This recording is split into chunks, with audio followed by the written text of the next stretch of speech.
Hi, welcome back. Index Card of Day 2017 with Creative Katie. That's me, Karen Burchill. This is ICAD number 19. The prompt was gears and gadgets. Any special supplies? They'll be in the description box. Don't forget to hit the subscribe button. That way you won't miss any upcoming videos. So this time, since I'm using gears and gadgets, and I have this quarter of my Kaisercraft stencil, you saw another quarter of this in the past video. I'm going to use it. I have not used it at all. Kaisercraft has a whole series of 12 by 12 stencils that are actually made up of 4 smaller ones, and with some of them you can cut them apart, which is what I did.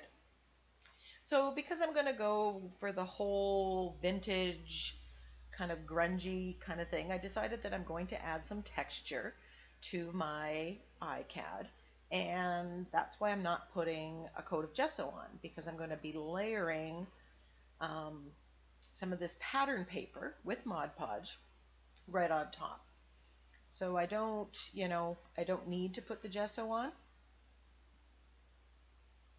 When you're layering the tissue paper with Mod Podge, do allow for some drying time in there. I, end up using a lot of wet product on this, and I didn't give it sufficient drying time, and it kind of ran into a little bit of trouble. So to avoid that, just make sure everything's really dry at each step and stage. And to build up more texture, I'm just putting several layers of this pattern paper.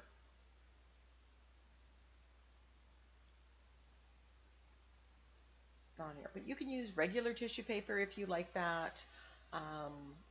Because I want to kind of go into that vintage kind of look, I thought maybe I'll start with this color. I'm just trimming off the excess, and then just making sure that all the edges are sufficiently down. And typically I use the Mod Podge at this stage of the game for collaging at this stage. So I have this gear stencil. Like I said, it is cut apart. It is a Kaisercraft stencil, and I'll put links to similar Kaisercraft stencils. I couldn't find this one exactly, but there are others that are for mixed media, and there are 4 of them. So I'll put a link to that. And whether you keep them whole in the 12 by 12 or cut them smaller like this, that's up to you. So I'm just playing with the sentiment that I have to make sure that it fits in the top right-hand corner, and positioning this where I want it to be, and I'm just taping it down.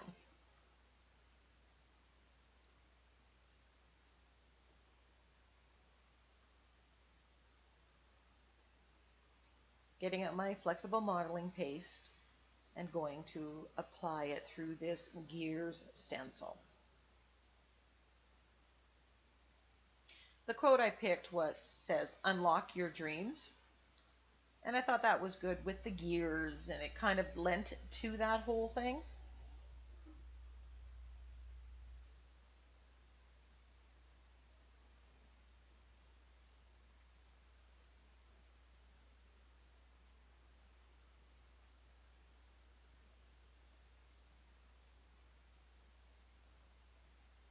I had a little bit of seepage and underneath the stencil, and I start to clean up, and then I figured, you know what, it's okay.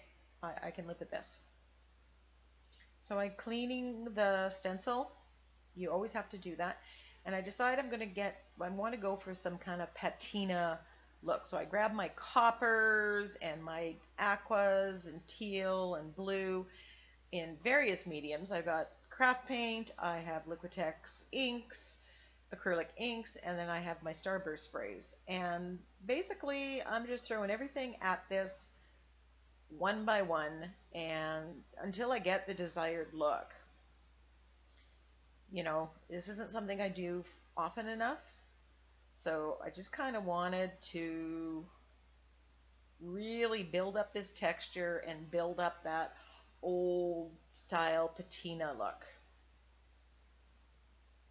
And here's where I didn't dry enough at all these stages, because I'm throwing this on. This is a Liquitex basic ink that I got. It was on, discounted, get rid of kind of thing. And the blue, and it really didn't seem to match here, but later on, that little bit of blue really made the difference. So think about that if you're trying to get this kind of effect, adding a dark navy. Like I said, this one was Prussian blue. It really did add to it in the end, even though it doesn't look like it's exactly what I wanted at this stage.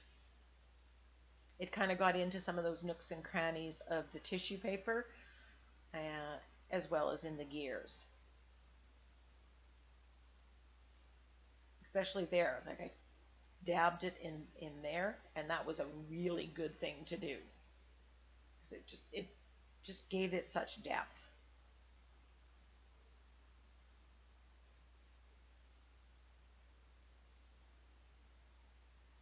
And even in here, you can see kind of the color of the pattern paper, that golden color, kind of comes through.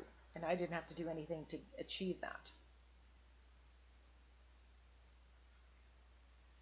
So I'm just playing with my different mediums.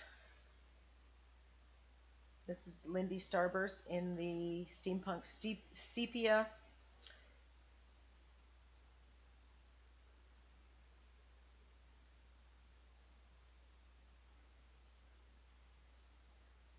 Just moving it around.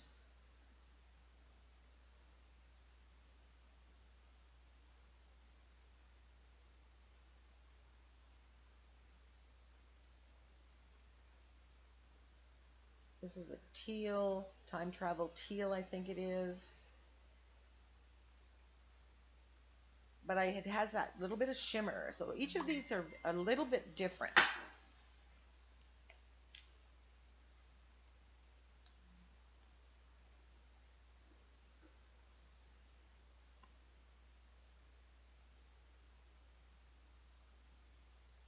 Liking the highs and lows, Now I have this in bronze, and my mistake here was this was in the discount pile, and it got very thick and gloopy.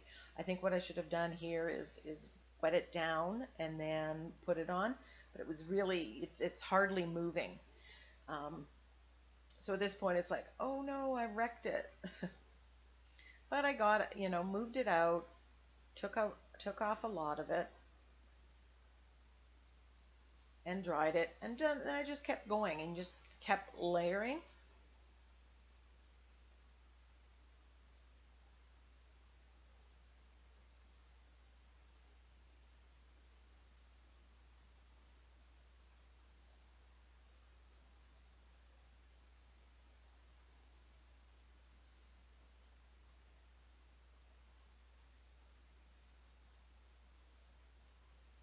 So lots of drying here, and I think in there I might have rubbed something, and actually the texture paste came off, so then I had to do a repair job. Just added to the grunge look. Not sure what I wanted to do, so that's when I'm going to edge it with black to see how it's looking. It just gives that, it finishes it off. Oh, there, see, I totally came off, and that's because I didn't dry it enough. So I'm just putting a little more ink, a little more color, and putting it in, and it's fixed.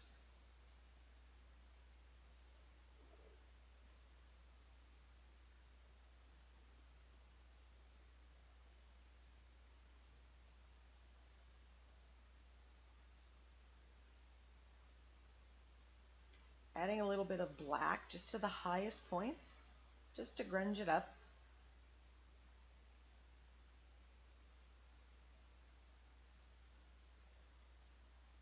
Wiping off some of it. It's just a whole process of adding and deleting till you like what's in front of you.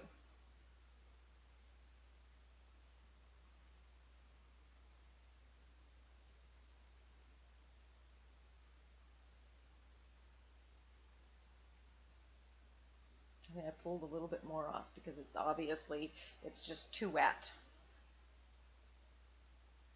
Adding a little bit of the teal to the top just to make the texture pop out. A little bit more.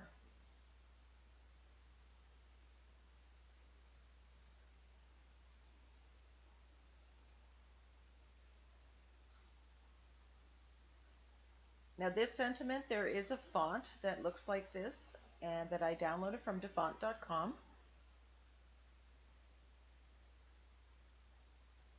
But you can also achieve a similar effect if you type the word separately and then choose to put the background black, and you'll get the white letters on the black background. And I chose the black here because to put white would have just made it it would stand out too much. This is a very dark card.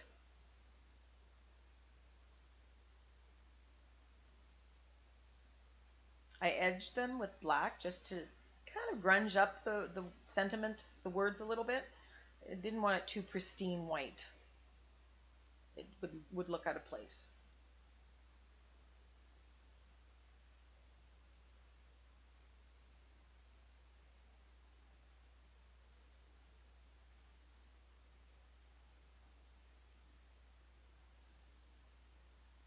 So just a sneak peek of the texture. I did put the copper around the black edge as well, just to add to it. Really liking this one, and I'm so glad that the camera did pick up some of the shimmer and shine and the texture.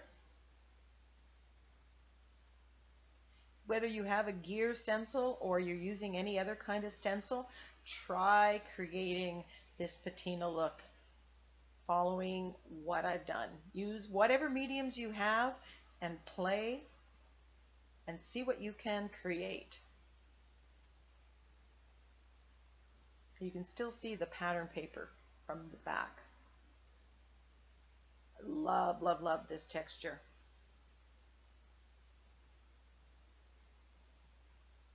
Thanks for watching.